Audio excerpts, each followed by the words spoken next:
നമസ്കാരം പ്രേക്ഷകരെ, everything happens ചാനലിലേക്ക് എവരെയും സ്വാഗതം ചെയ്യുന്നു. സുഹൃത്തുക്കളെ, കേരളം അതീവ ജാഗ്രതയിൽ.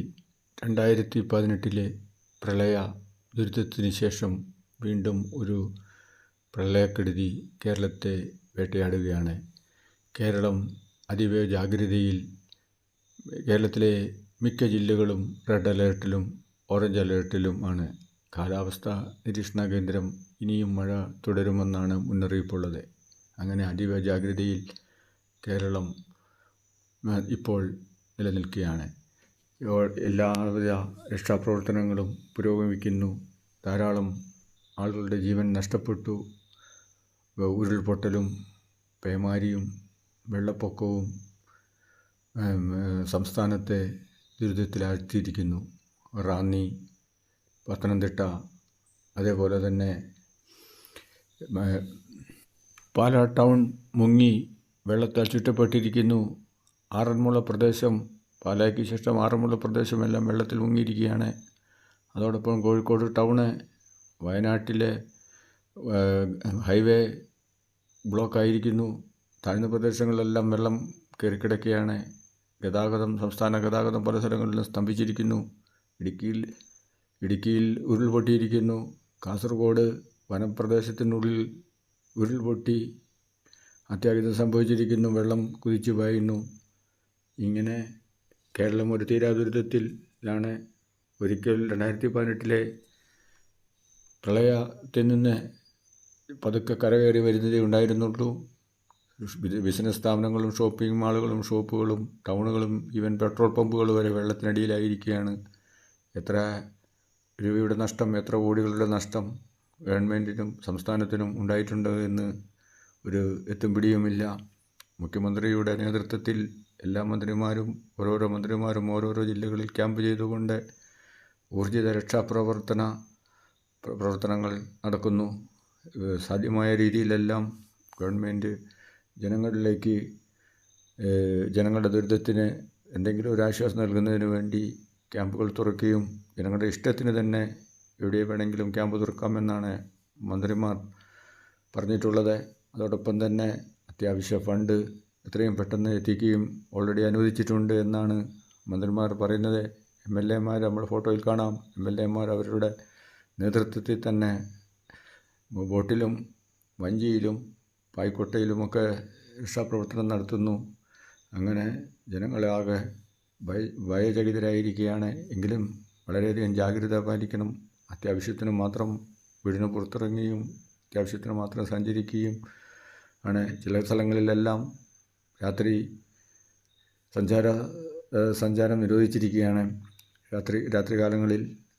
അതോടൊപ്പം തന്നെ ഇക്കോ ടൂറിസങ്ങളും വെള്ളച്ചാട്ട പ്രദേശങ്ങളുമൊക്കെ ഇപ്പോൾ അടച്ചിട്ടിരിക്കുകയാണ്. Safety first. വളരെ ജാഗ്രതയോടും കരുതലോടും കൂടി മാത്രമേ മുന്നോട്ട് നീങ്ങിയാൽ മാത്രമേ വിലപ്പെട്ട മനുഷ്യജീവൻ സംരക്ഷിക്കാൻ പറ്റുകയുള്ളൂ. എങ്കിലും കുരുന്നുകളുടെയും അതേപോലെ തന്നെ വീട്ടിൽ കിടന്നുറങ്ങിയവരുടെയുമൊക്കെ വിലപ്പെട്ട മനുഷ്യജീവൻ 6-7 പേർ മരണപ്പെട്ടു എന്നാണ് ഇപ്പോൾ റിപ്പോർട്ട് ചെയ്യപ്പെട്ടിരിക്കുന്നത്. ഇനിയും മുന്നോട്ട് ചിലപ്പോൾ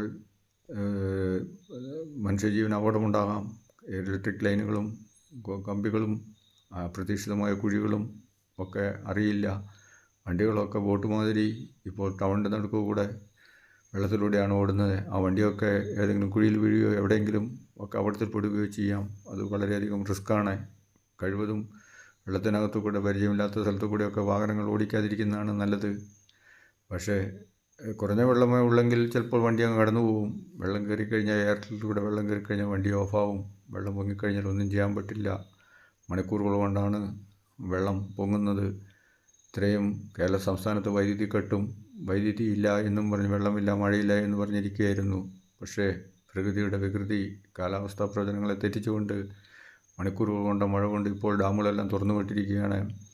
തൃശ്ശൂർ, ഇടുക്കി, തിരുവനന്തപുരം ഒക്കെ ഡാമുകൾ തുറന്നുവിട്ട് നിയന്ത്രിക്കുകയാണ്. ഡാം അടച്ചിടാൻ പറ്റിയില്ല.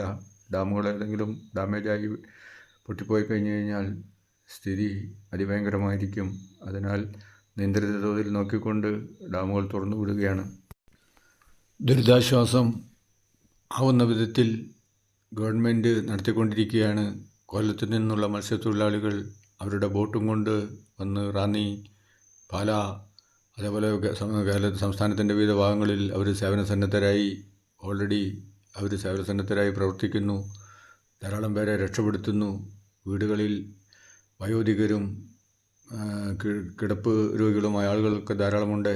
അവരെയൊക്കെ ഒന്നൊന്നായി കണ്ടുപിടിച്ച് ബോട്ടിൽ വഞ്ചിക്കൂടെയും യന്ത്രം ഘടിപ്പിച്ച ബോട്ടിൽ ഒക്കെ സഞ്ചരിച്ച് റാന്നിയിലും അതേപോലെ ആറന്മുളയിലും ഒക്കെ ടൗണൊക്കെ വെള്ളത്തിൽ മുങ്ങിയിരിക്കുന്ന സ്ഥലങ്ങളിലൊക്കെ തിരഞ്ഞ് ആളുകളെ രക്ഷപ്പെടുത്തിക്കൊണ്ടിരിക്കുകയാണ് ഗവൺമെൻറ്റിന് പറ്റുന്ന രീതിയിൽ എല്ലാവിധ ജനപ്രതിനിധികളെയും പുറത്തിറക്കി അവരുടെ സഹായത്തോടെയും നാട്ടുകാരുടെ സഹായത്തോടും കൂടി ജനങ്ങൾ ഒന്നാകെ ഈ ദുരിതത്തിൽ നിന്ന് രക്ഷപ്പെടുന്നതിന് വേണ്ടി പ്രവർത്തിക്കുകയാണ്.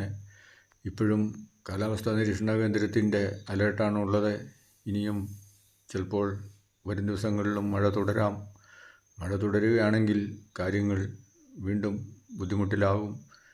ജനങ്ങളതിനാൽ വളരെയധികം അതീവ ജാഗ്രതയോടുകൂടി പ്രവർത്തിക്കേണ്ട സമയമാണ്. അങ്ങനെ കേരളത്തിൽ കാലാവസ്ഥാ വ്യതിയാനം ഒരിക്കലും പ്രഡിക്ഷൻ ചെയ്യാൻ വയ്യാത്ത രീതിയിലാണ്. പെട്ടെന്നാണ് മഴ വന്ന് റോഡുകളും ഹൈവേകളും ഒക്കെ മുങ്ങുന്നത്. അതേപോലെ ഉരുൾപൊട്ടൽ ഒരു പ്രതിഭാസമായി മിക്ക സ്ഥലങ്ങളിലും സംഭവിക്കുന്നു. ഉരുളൊക്കെ പൊട്ടി വന്നു കഴിഞ്ഞാൽ എന്ത് ചെയ്യാൻ പറ്റും? മനുഷ്യന് ഒന്നും ചെയ്യാൻ പറ്റുകയില്ല. പ്രകൃതി ദുരന്തത്തിൻ്റെ മുന്നിൽ പാച്ചു നിൽക്കാനേ പറ്റുകയുള്ളൂ. ആണിപ്പോൾ സംഭവിച്ചുകൊണ്ടിരിക്കുന്നത്. ഇപ്പോൾ ഈ ദുരിതത്തിൽ എല്ലാവരും ഒറ്റക്കെട്ടായി പ്രവർത്തിക്കുക. നന്ദി, നമസ്കാരം സുഹൃത്തുക്കളെ. I M captain grammar Shaji. ഈ ജാഗ്രതാ സന്ദേശം മറ്റുള്ളവർക്ക് എത്തിക്കുക, ലൈക്ക് ചെയ്യുക, ഷെയർ ചെയ്യുക. Thank you. And B alert.